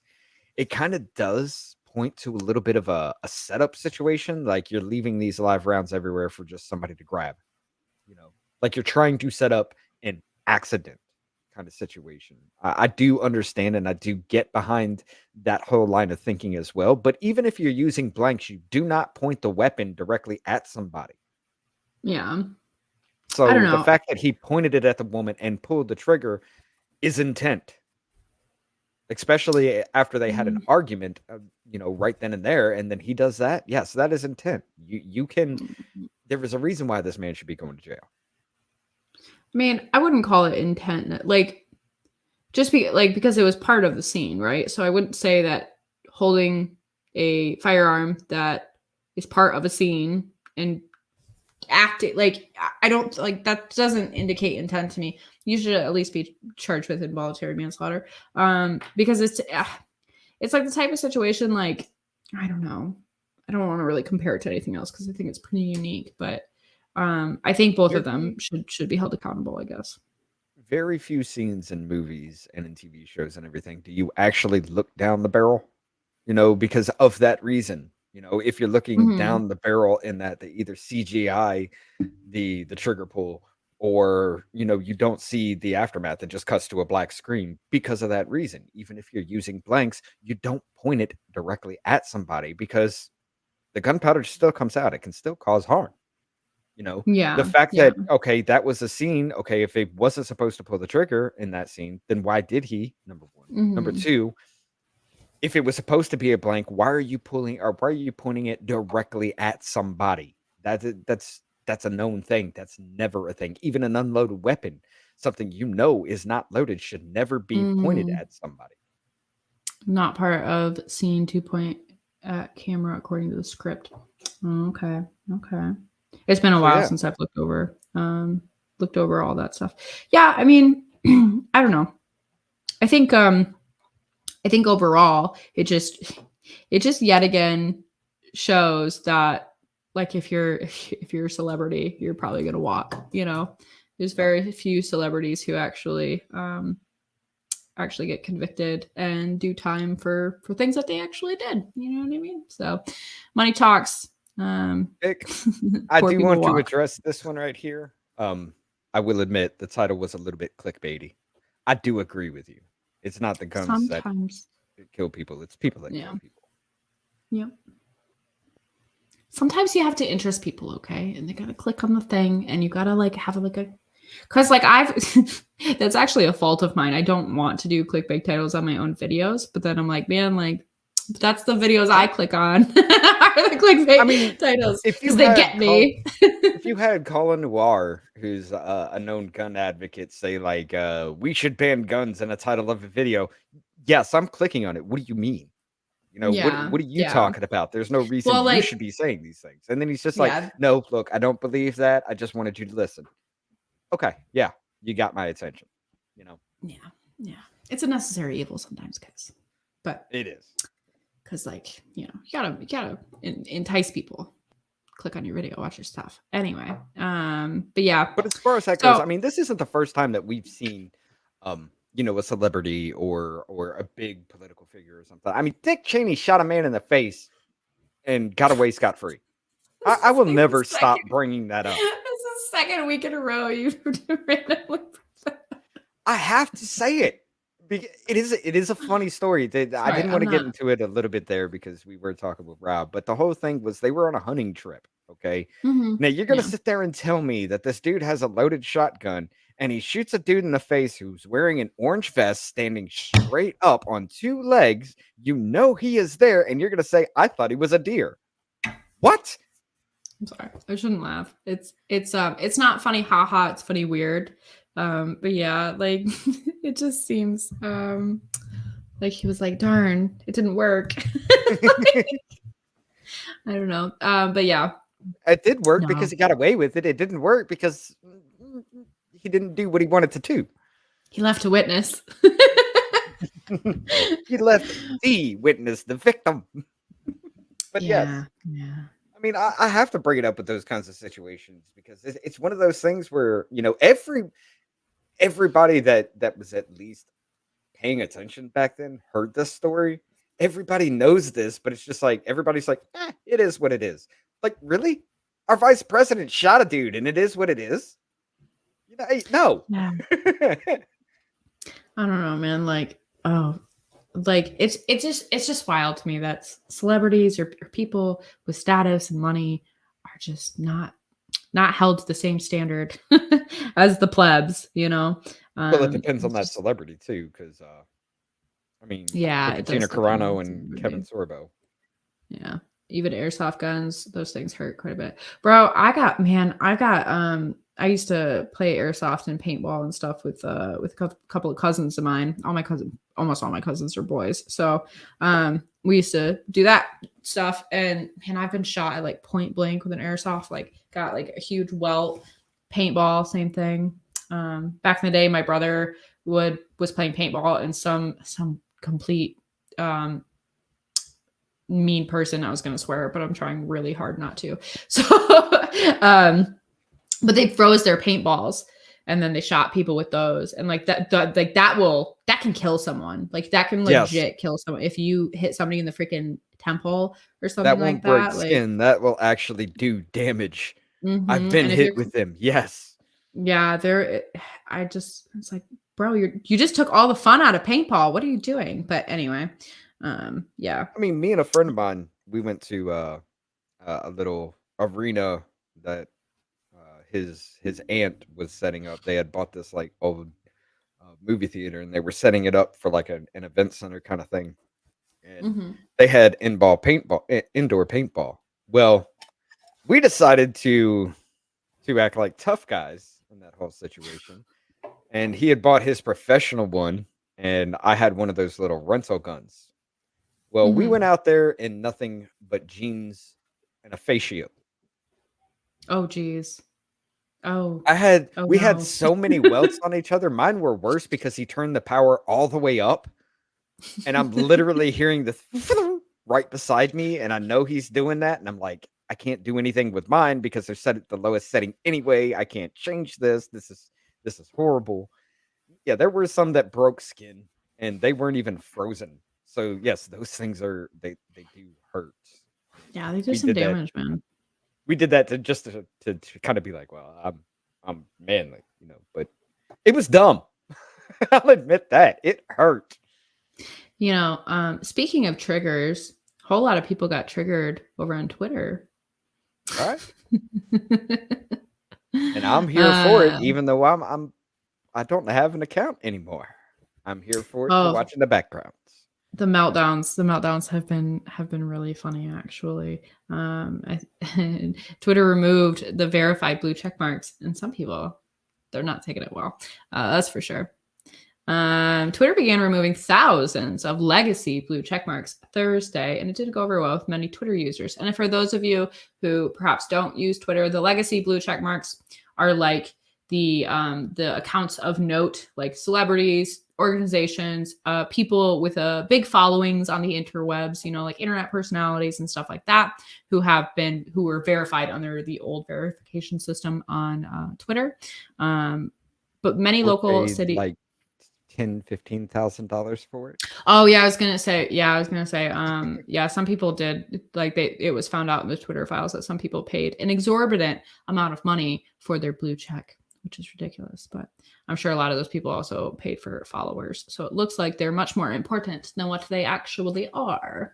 I think a lot of people do that, actually. I've noticed like these huge accounts with like I get better engagement with my 7,000 followers than somebody with like 200,000 followers. I'm like, I don't think those are real people. Well, especially on TikTok. I mean, if you have an account and you don't put anything, you don't comment anything, people will still follow you.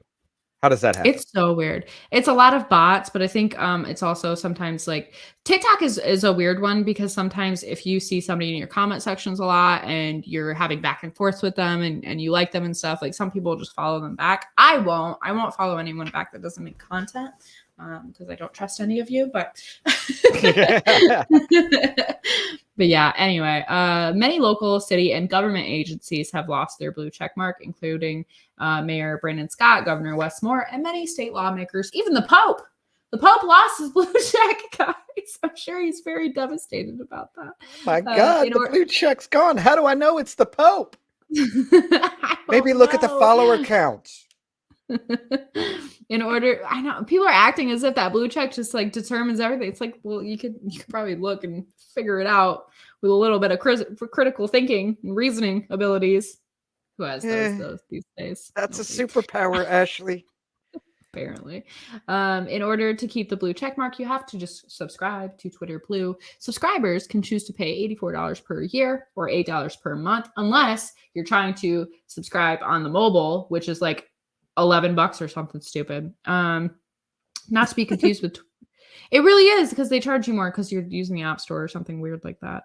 Not to be confused with Twitter Blue. Certain users have the option of a gold or a gray check mark. Gold indicates the account is official business account, which those official business accounts, apparently to have those check marks have to pay $1,000 per month because it's like an organization and like you I think it has like a certain amount of accounts that you can manage under that or whatever. That was just crazy to me. I was like, that's a lot of money per month. Like I work with a lot of like organizations for what I do for work and like, well, if you're advertising on the platform to make money for your business, I understand the increase. I mean, but you have to pay for the media. Well, you're paying for the advertisements as well, though. Like you pay for all those ads.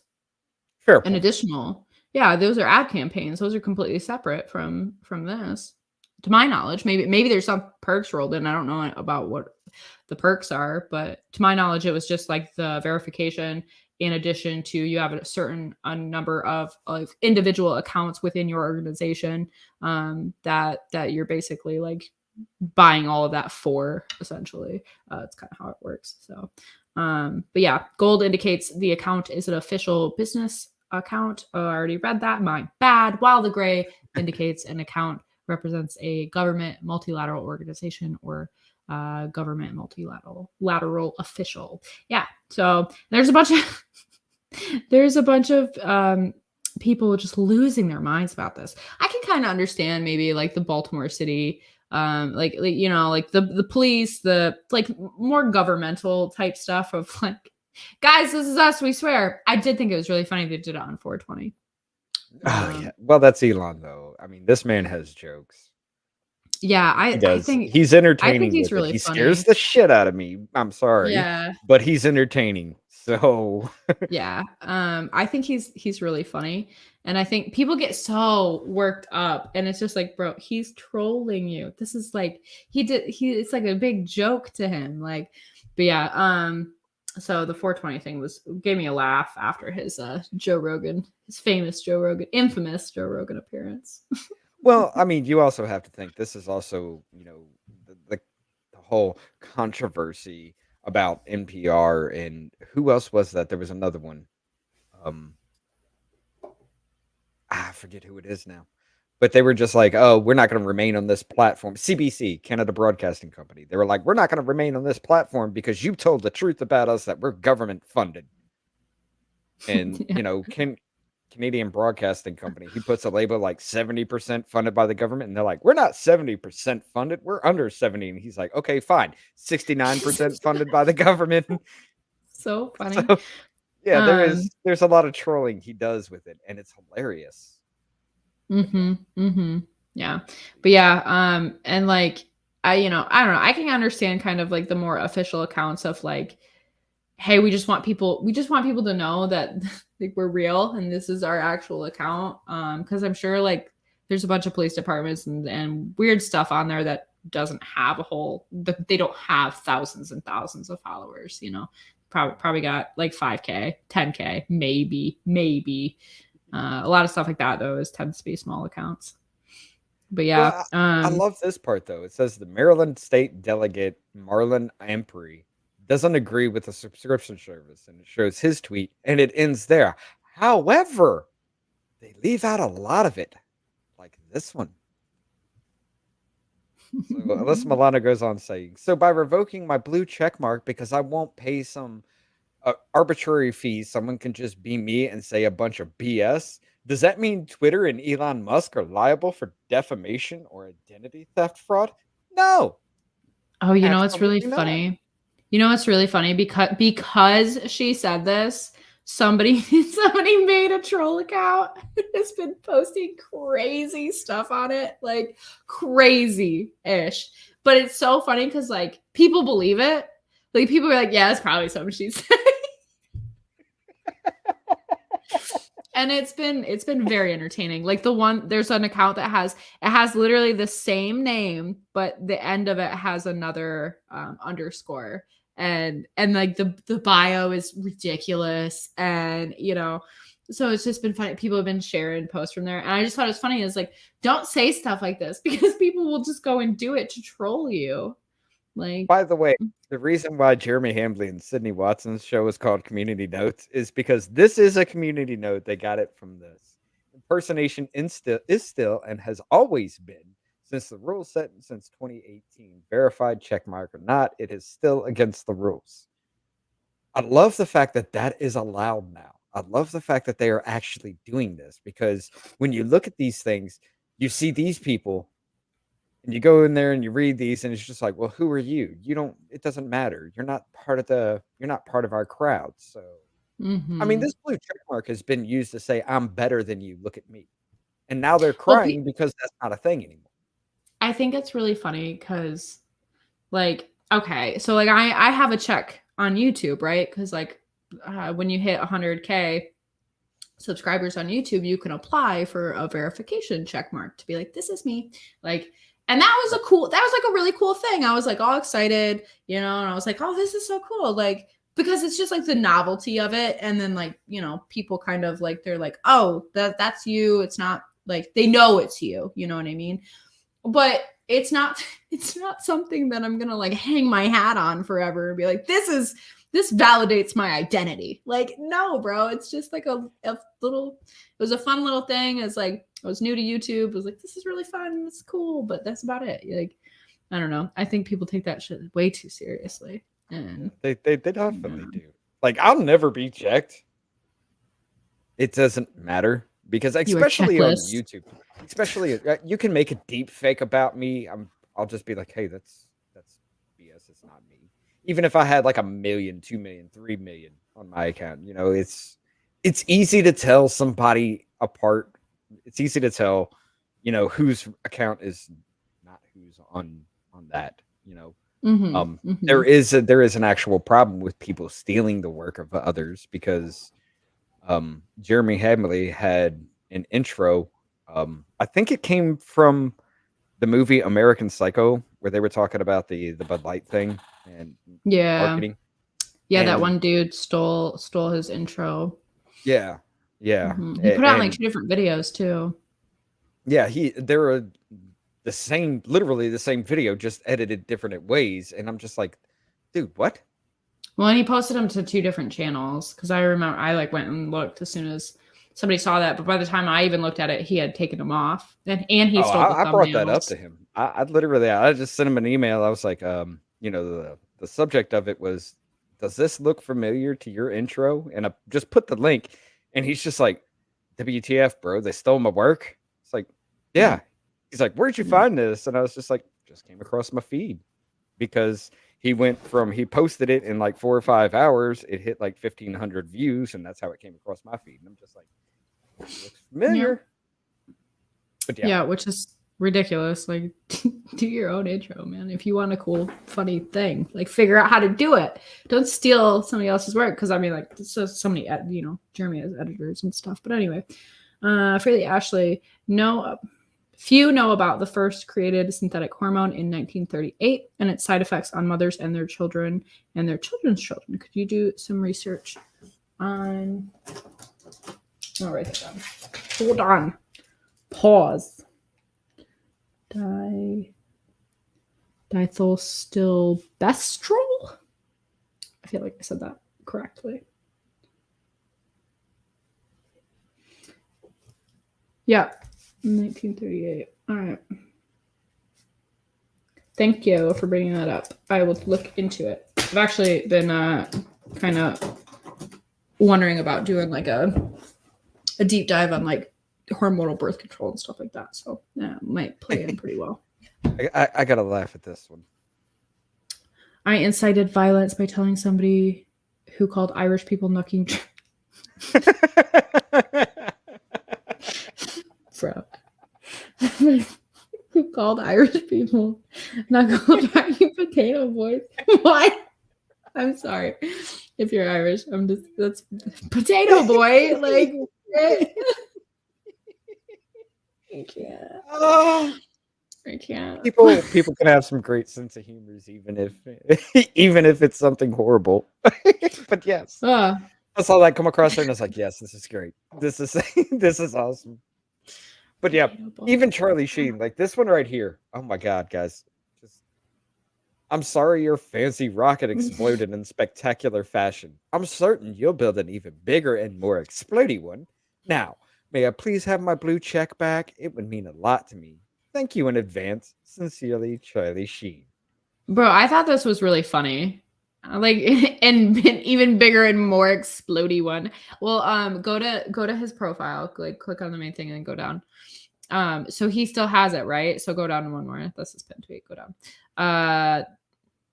Oh no, go back up. Back up. Because there's a second one that. No. Did he delete it? Go back up. There we go. Oh, okay. So I'm just wrong. My bad. I was like, no, go up. That's the tweet I needed. It's when he like paid the $8 for. So Elon Musk paid a couple of celebrities $8. And he said, "Oh my, it's like Christmas and my birthday all at once." Elon Musk, I'm flushed with gratitude. Rock star move, good sir. So it's actually funny because people were kind of citing this as like, oh look, he was demanding his blue check mark back and then started sucking up when he got it. And I was like, well, he wasn't really like his like this post is pretty it's not so much demanding. He's literally like, may I please have it back? It's more like begging. So you can. I think that was. I do think it was an underhanded thing, but I think it was more supposed to be like a joke, like a little jab kind of situation. Is like he understands because I'm sure he knows that Elon Musk was like, look, this probably isn't going to work and it's probably going to explode, but we're going to learn a lot from it. And then it exploded. So yeah. I mean, he's had a lot of failures, but that's the name of the game when you're building freaking rockets. Exactly. So, look at what was it? Apollo 12, Apollo 13 was the one that exploded. The Challenger. 12. I thought it was the one before 13. I don't know. I'd have to.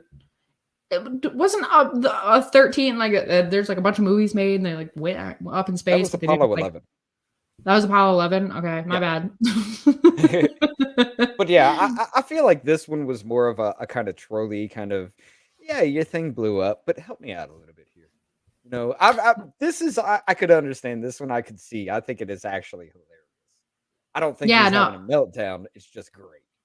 No, I thought it was funny. I think Stephen King had the meltdown because he got like mad. So like there's factions of celebrities that were mad about their blue checks being taken, right? And then they were like, no, we don't even want the blue checks. I don't want that blue check because I don't want anyone to like, I don't want to pay you this $8. And Stephen King, like, so Elon paid for his, and Stephen King's like really mad about it. Like he's really irritated. He's like, no, I don't want it. And like, it actually is really disheartening for me because I used to love Stephen King. Like I I have like so many of Stephen King's books. He was one of the very first authors I really started to enjoy. I read Salem's Lot when I was like 13. It was like the first like horror book that I've ever read, and I love that genre.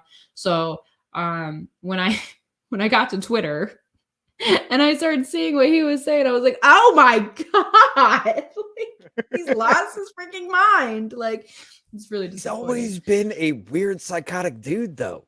That's how he writes his stories, which are a lot of his old stuff is great. His new stuff is just like, this lamp is now a possessed alien demon baby. What? I haven't read any of his new stuff. I think unfortunately, because he was really into he had a lot of addiction issues. Like, he doesn't even remember writing Cujo.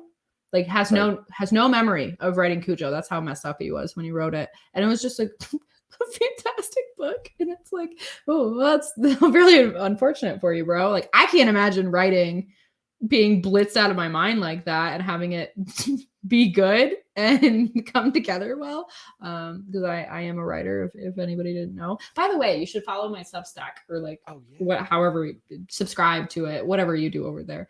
Because I'm trying to get more into like writing again, and maybe like some more, I don't know, like journalistic type stuff. I need to shake the dust off, so to speak. So yeah, Substack is in my link tree. But as a matter of fact, we'll bring it up after this little story here. I'll put it in the rotation real quick, and we can check out the one she sent me about it. And I totally forgot till you mentioned it. Thank you, because I was just gonna totally just pass that one up. I apologize. Oh no, I mean, but yeah, it came up naturally. So Stephen King, like his early work, you're talking about Christine, you're talking about Christine, Salem's Lot, Pet Cemetery, Cujo, The Shining. The Shining is a huge one. If you can get past the adult situation with the kids in It, that was one of the very few movies as a kid scared the living crap out of me. I've read the entire book, and it took me a while to read because it's a huge book. It's like that and like Dreamcatcher are both like just freaking chunks. And it was weird until the worms started coming out of people's butts, and then I'm just like, what happened here? Dreamcatcher was a good one. I can't remember if I read the book. I mean, I've seen the movie like a bunch. I know I have the book. That's actually a problem with me. I'll buy like 1 million books all at once, and then like it just takes me forever to get through them all. Especially now, it's a little bit harder, and I'm trying to get more into nonfiction. Like, that's what was my like. I love fiction, and I love like fantasy and stories and stuff like that. But anyway, yeah. So I will admit that it was the star of Dreamcatcher. That dude was incredibly great. Oh yeah, that was a good one. Oh, away is the gay. I still laugh at that. That's funny. But yeah, the reason why we bring this up is his little weird meltdown, and Elon's reaction is great. You want to go ahead and read that, Ashley? It says my Twitter account says I'm subscribed to Twitter Blue. I haven't. My Twitter account says I have given a phone number. I haven't. Then You're welcome. You're welcome. Namaste. Namaste. And that, it's just so funny. It's like he knows how much he hates him, and he's like, I'm going to troll you. I'm going to just pay. He did it just to be like, you were the one saying you were going to leave Twitter. You're not going to pay for this. You were being. They all say that they're going to leave Twitter, and then they don't. I'm like, yeah, because you're all just as addicted. Because like, where else are you going to just spew your ranting ramblings online that people care about? Like, you can do that on Instagram. Go? Mastodon that's just going to ban you? Mastodon is a crazy place anyway. Like, I saw people moving there. I'm like, you're weird. You're weird people. Like, I'm not gonna go to some weird like third. I don't know. That app seems crazy. And I guess there was like a bunch of like, I don't know, super anti-Semitic people over there and stuff like that. And maybe they were trolling. I don't freaking know, but it just was funny to me. Like, you have all these problems with the way people talk about things, and you're going to go to a platform that's just like rife with all of the hateful rhetoric that you hate so much, which is actually probably pretty legit. But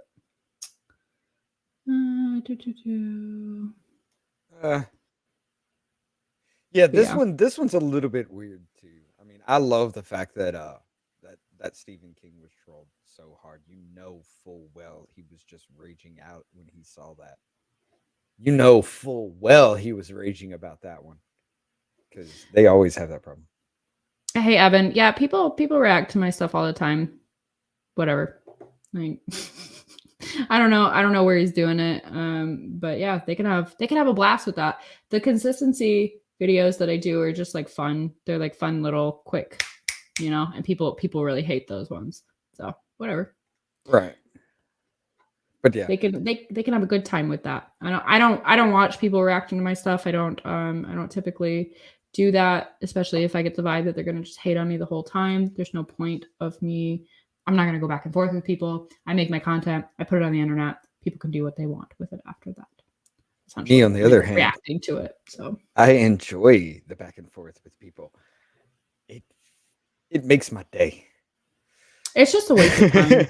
It's a waste of my time. I don't have a lot of time. I did it on TikTok for so long, right? So like I would just go back and forth, and I would talk to people, and I would try to, and it was just always like me trying to be like calm and reasonable and like explain my position on something, and they would just like call me a bunch of names and call me names, make a million assumptions about me, things that don't matter, and every once in a while I'll respond to one of those.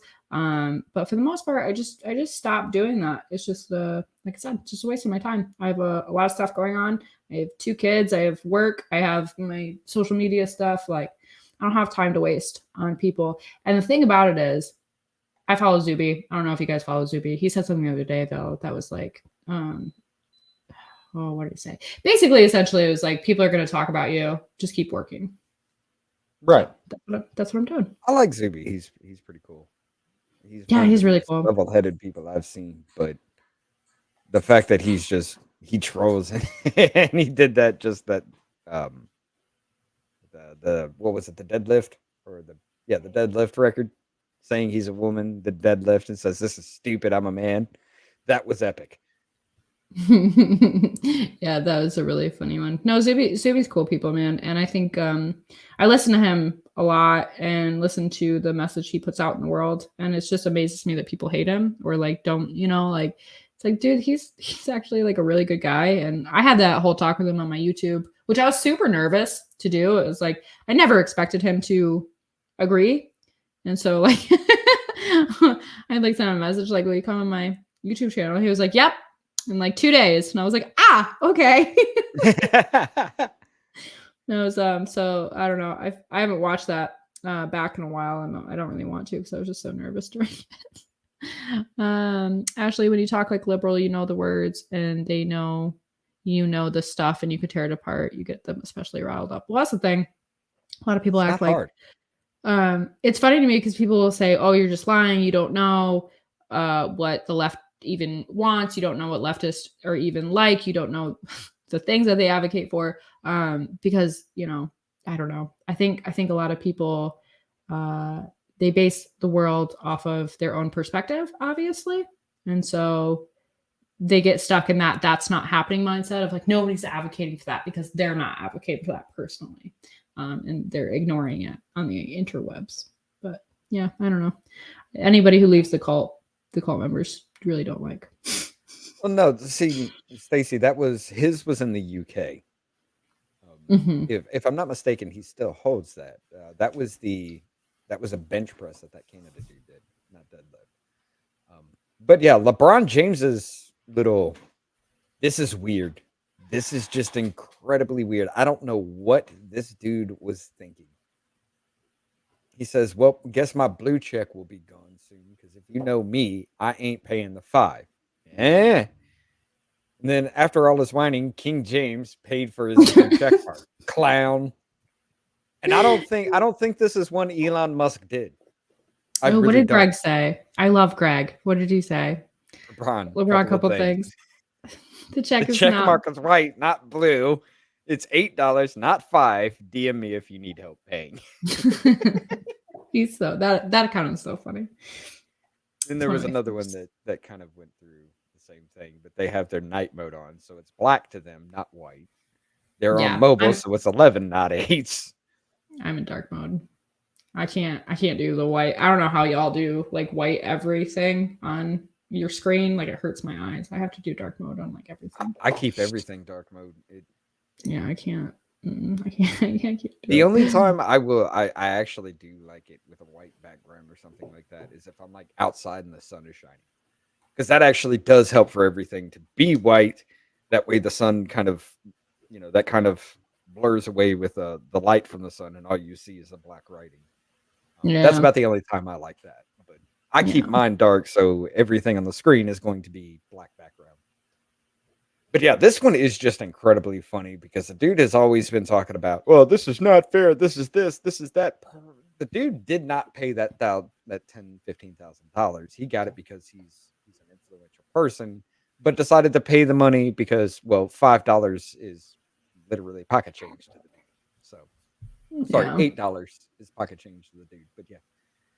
It's just silly. It's just a silly thing. Like, oh, you're gonna complain about $8. Okay, man. But yeah, the Vic, that last chat I just showed.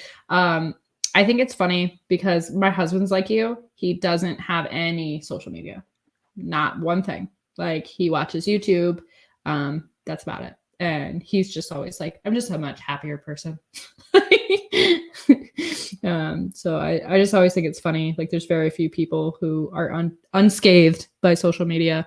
And but I always laugh at him because he'll like read an article and he'll complain about it to me, or like, go on a tangent or whatever. I'm like, look, if you had social media, you could do this. You could just complain about everything. He goes, no, I would type way too. I would just go off way too much. I can't be on there. All right. One more thing before we cut this and do our little Rumble segment. Segment words are a thing. Yeah, our Rumble segment's going to be.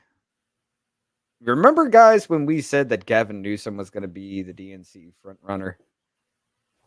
Well, it looks like he's starting that run. We will discuss that on Rumble only. But before we do that, ladies and gentlemen, Ashley here has a Substack. She's starting to go off into a little bit of reporting. She has this one. Yeah, I don't even know if we could show that picture. No, not on YouTube. I was like, don't go down much farther because I don't want to get it pulled. But yeah. Matter of fact, there you go. Thanks, appreciate that. But controversial statue causes waves on Twitter. You want to go and talk a little bit about this? I know we can't show any more about this, but you want to give the gist of what's happening here. Yeah, so there's this sculpture in Denmark, and it is currently outside of a museum. Now the museum used to be called I cannot pronounce the actual Danish name, but essentially it was the Women's History Museum, and they changed the name. Either it was between 2016 and 2021. I couldn't find the exact date. I found a couple different conflicting dates. So I'm not sure exactly when that happened. And also there's a lot of that information in Danish, and I don't speak Danish, so I can only rely on Google Translate and stuff like that, and secondhand accounts from English accounts anyway. So they changed their name to the Gender Museum, Cone Gender Museum, or Con, and have been really big about inclusivity and gender topics as opposed to women's history. And then the statue was actually created by an artist who essentially wanted to have a conversation about breaking gender stereotypes and norms. So he made this statue for International Men's Day. And the statue depicts a male with all of it exposed in the nether regions there, with I'm trying so hard to watch my wording to comply. Thanks, man. Really appreciate that super chat.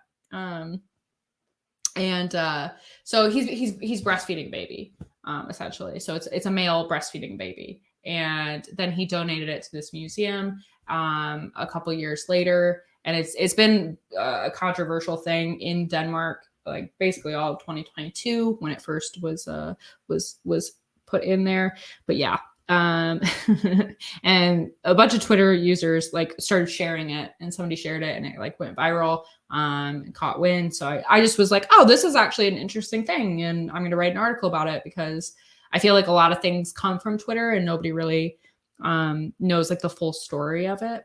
But so that's why I wrote like the whole piece about it. So you can go read it. It's like a 2-minute read. It's super quick, super fast. Just kind of going over, gives the statement of the artist and why he created the statue in the first place. So you can kind of see the background of it. And I wrote it from as from an unbiased, like as leaving out any of my own personal bias as I could. It's very just strictly like here's the facts. Here's what happened. Here's the statue. You can learn more about it here. I think I linked a couple articles in there, so you can go check that out because I would like to get more into like journalistic type writing, at least just for my own like skill development and stuff like that. And I want to try to be as unbiased as humanly possible when I do that kind of stuff. So you can tell me what you think about it.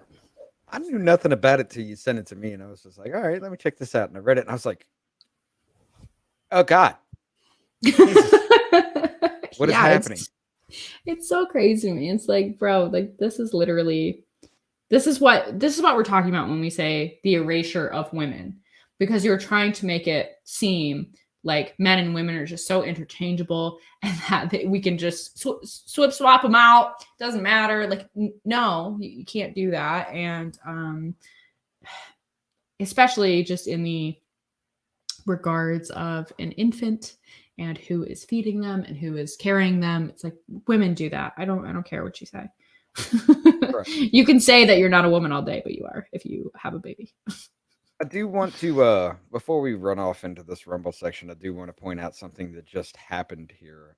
Apparently, somebody had made some comments about you. The account was Black Alien. I'm gonna watch out for that one. Yeah.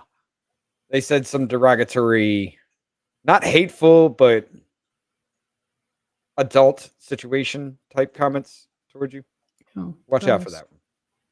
But like a creeper? Like he's a creeper? I'll tell you what he said after the show. Okay. Because I cannot repeat it, nor will I. But yeah, people are weird, dude. We're about to head on over to Rumble. I'm gonna tear into Gavin Newsom. I'm gonna have fun with this one. But yeah, we're about to head on over to Rumble. We kept everything live here because it's good for Ashley's channel. That plus fact we rolled into halfway through the second subject before I realized we didn't cut feeds. My bad. But yeah. Yeah, that's your fault this time. I did that once. So yeah. But we're about to head on over to Rumble. Ladies and gentlemen, y'all go over there. Let's have some fun over here in Rumble and interact with you guys a little bit more. But for now, I'm going to answer this really quick. Just curious, Ashley, is YouTube your only job or you do something else? YouTube is not my job, guys. It's not my job. I am monetized. That is, I'm very grateful to be monetized so quickly, especially. But I do not make a living off of YouTube. It is something that I do because I enjoy it, and the monetization allows me to be rewarded for the time that I put into, making content, stuff like that. I have a job. I have a work from home job that I do here. So I basically, for anyone wondering, I'm basically a copywriter. I make social media content for small businesses. And for TJ, I'll put that in there as well. I'll go ahead and type out.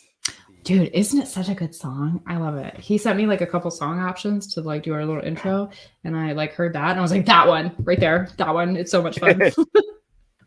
Yeah, she was just like on it. She's just like, I want this one. I was like, oh, all right. It gives me like early 2000s, early to mid 2000s, like emo punk scene vibes. That's what it gives me. I love it. But yeah, ladies and gentlemen, we are going to go ahead, cut everything but Rumble. Go ahead and join us over there. I put the link in the comments. I was going to say in the description. It's also in there as well. But head on over to Rumble here and let's have some real fun with this one. But for YouTube, y'all have a good night. We'll see you again very soon.